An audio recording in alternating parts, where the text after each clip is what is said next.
बिस्मिल्लाहिर्रहमानिर्रहीम। अस्सलाम वालेकुम जी। कैसे हैं आप सब लोग? उम्मीद है खैरियत से होंगे। मैं भी बिल्कुल ठीक ठाक हूँ। हर रोज़ पॉलिटिकल व्लॉग तो आपके साथ शेयर होता है, मगर कुछ अपनी बात भी होनी चाहिए। और अपनी बात ये है कि अभी कुछ देर पहले बड़ी शिद्दत के साथ मुझे क्रेविंग थी। वैसे सर्दियों का मौसम इतना ज़बरदस्त होता है कि हमें हमेशा क्रेविंग होती रहती है बहुत सारी चीज़ों की। सर्दियों में आपका खाने का भी मन बहुत ज़्यादा कर रहा होता है, नट्स हमें बहुत ज़्यादा अच्छे लग रहे होते हैं। और इसके अलावा विंटर्स की स्पेशल चीज़ ये एक तो नट्स होते हैं, दूसरी ये बात है कि ज़बरदस्त किस्म के मौसमी फल होते हैं विंटर्स में, जो सबसे ज़्यादा अच्छी चीज़ है। अभी बाहर भी आप लोगों ने देखा होगा, मौसम बेहद ज़बरदस्त है, बहुत ज़्यादा हसीन है। और इस हसीन मौसम में बहुत सारे लोग मूंगफली खा रहे होंगे, बहुत सारे लोग अपने मनपसंद नट्स खा रहे होंगे, मगर मुझे बड़ी शिद्दत से क्रेविंग हो रही थी बड़ी डिफरेंट किस्म की चीज़ की। बड़े सुनने वाले जो हैं वो शौक में आ जाएंगे कि मुझे सर्दियों के मौसम में किस चीज़ की क्रेविंग हो रही थी। सर्दियों के मौसम में मुझे बड़ी शिद्दत के साथ आम याद आ रहे थे। मुझे समर्स कभी अच्छे नहीं लगे, गर्मियाँ मुझे कभी पसंद नहीं आई, मगर उनकी पसंदीदगी की एक वजह यह है, जब गर्मियों का मौसम आता है तो मुझे जो सबसे ज़्यादा इंतज़ार होता है वो आम का होता है। और अभी शदीद सर्दी पड़ रही है, जनवरी का महीना है, बाहर अभी ऐसा मौसम है कि अभी ओले बरसेंगे, शदीद बारिश हो जाएगी, शदीद किस्म की ठंड है। मगर क्रेविंग है, कभी भी किसी भी चीज़ के हवाले से हो सकती है, और बेमौसमी क्रेविंग तो बहुत ज़्यादा होती है अक्सर औकात।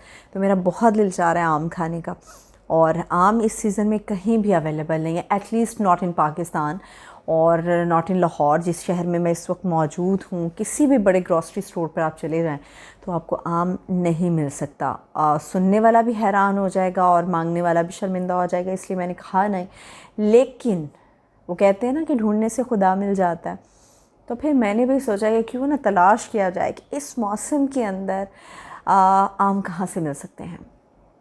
और वो पब्लिक तो नहीं है, लेकिन मुझे बड़ी ज़बरदस्त किस्म की न्यूज़ ढूंढने से मिल गई, और वो ये है कि पाकिस्तान के अंदर अगर हम ज़िला लोधरा की तरफ जाते हैं, और अब जाना एक अलग मामला है, उसको भी हम थोड़ी देर के लिए छोड़ देते हैं, मगर ये बात है कि हम ढूंढने से बहुत कुछ चीज़ मिल जाता है।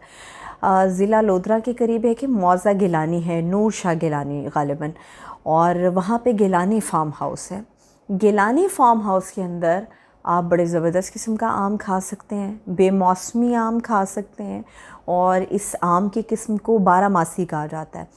बारहमासी की अगर डिटेल आप लोग सर्च करेंगे तो आपको पता चलेगा कि साल के 12 महीने आम रहता है, और अगर इसे मुनासिब तरीके से महफूज किया जाए तो बिल्कुल इसका टेस्ट ऐसा ही होता है जैसे कि जून जुलाई के अंदर ज़बरदस्त किस्म का मीठा पका हुआ येलो आम होता है, तो वो आपको खाने में भी मज़ा आ रहा होता है। और अगर आप गिलानी फार्म पे जाते हैं, ये बेसिकली इन्होंने अपने लिए बिल्कुल मुख्तसर सा रकबा है जिसके ऊपर ये काश्त किया हुआ है। बेसिकली इनके वालिद ग्रामी ने ये किया था, और उसमें वो इसको सेल नहीं करते, उसको बेचते नहीं हैं, बल्कि अपने अजीज़ व अकारिब को सर्दियों के मौसम में ठंडा ज़बरदस्त किस्म का मीठा आम भेजते हैं। और मैंने उसकी पिक्चर्स देखी हैं, कोई शख्स गैस ही नहीं कर सकता कि ये जून जुलाई अगस्त का आम है या फिर ये जनवरी का आम है।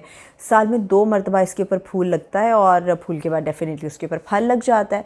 मगर हाँ, जो वो डिटेल उन्होंने शेयर की बारहमासी की, मैं सोच रही थी कि अगर गवर्नमेंट, अगर आम पाकिस्तानी इसके बारे में सोच रहे हैं, काम कर रहे हैं, तो वाई नॉट आर गवर्नमेंट, हमारी पाकिस्तान तहरीक इंसाफ की गवर्नमेंट इसके ऊपर काम कर सकती है। और वैसे भी ये है कि जितनी इसके ऊपर मेहनत या तवज्जो की ज़रूरत है वो गवर्नमेंट ही कर सकती है, या जो बड़े फार्म के मालिकान हैं या बड़े ज़िम्मेदार हैं वो ही सिर्फ इसको कर सकते हैं। बारहमासी का अगर आप आम देखेंगे वो बिल्कुल बड़ा आम है, और जिस तरह आम अक़साम हमें आमों की मिलती हैं गर्मियों में, बिल्कुल वैसे ही बड़ा है, और बड़ी ज़बरदस्त उसकी शक्ल है, बड़ा मीठा देखने में आपको महसूस हो रहा है, बड़ा मीठा है। तो वहाँ से आम मिल सकते हैं, लेकिन वो सिर्फ अपने अज़ीज़ व अकारिब के इन्होंने रखे होते हैं। बारहमासी में ये है कि उसमें मेहनत आपको डबल करनी पड़ती है, और जैसे एक आम फल है आम का, वो 6-7 साल के अंदर अपना फ्रूट देना शुरू करता है, इसी तरह से ये दुगना वक्त लेता है, मगर इसके साथ साथ इसकी केयर बहुत ज़्यादा ज़रूरी होती है। और उन्होंने बताया, जो उन्होंने अपनी डिटेल शेयर की, उनसे पूछा कि आपने ये कहाँ से लिया, तो उन्होंने बताया कि सिंध के किसी ज़िम्मेदार ने उनके वालिद गिरामी को ये पौधे तोहफे में दिए थे, जिसके बाद उन्होंने इसके ऊपर बड़ा काम किया, और बाकायदा उन्होंने इसके लिए कंसल्टेंट हायर किया हुआ है, और जो कि गैर मुल्की तालीम याफ्ता है वो पाकिस्तानी नयात, मगर गैर मुल्की हैं, और बड़ी देखभाल उनकी वो करते हैं। और आप सोचिए कि एक दरख्त के ऊपर 3 से 5 मन इतना उनके आम लगता है। तो ज़रा गैस कीजिए कि अगर हमें सर्दियों में भी खाने के लिए आम मिल जाए तो कितनी ज़बरदस्त सी चीज़ हो जाए। और मुझे तो बड़ी शदीद क्रेविंग हो रही थी, इसलिए मैंने सर्च करना शुरू किया। लेकिन मेरा ख़्याल है कि गवर्नमेंट को भी इस बारे में सोचना चाहिए कि हम हमेशा इंटरनेशनल कंट्रीज़ की बात करते हैं, बैरून मुल्क बात करते हैं, बड़े लोग बता रहे होते हैं कि जी हम जिस मुल्क में रह रहे हैं वहाँ पर ये बेमौसमी सब्ज़ियाँ पाकिस्तान में भी आपको मिल जाती हैं। मगर जब फ्रूट्स की बात करते हैं, फ्रूट्स और ख़ास तौर पे आम ज़रा शाज़ो नादिर ही होता है कि आपको किसी बहुत बड़े स्टोर से मिल जाए तो मिल जाए।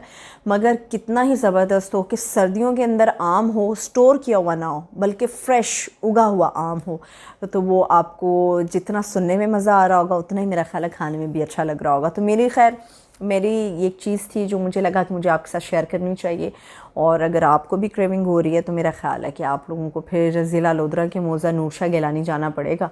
तो वहाँ पर गिलानी फार्म के अंदर जाके आपको रिक्वेस्ट करनी पड़ेगी कि वो ताज़ा मीठे पके हुए आम आपके साथ शेयर कर लीजिए।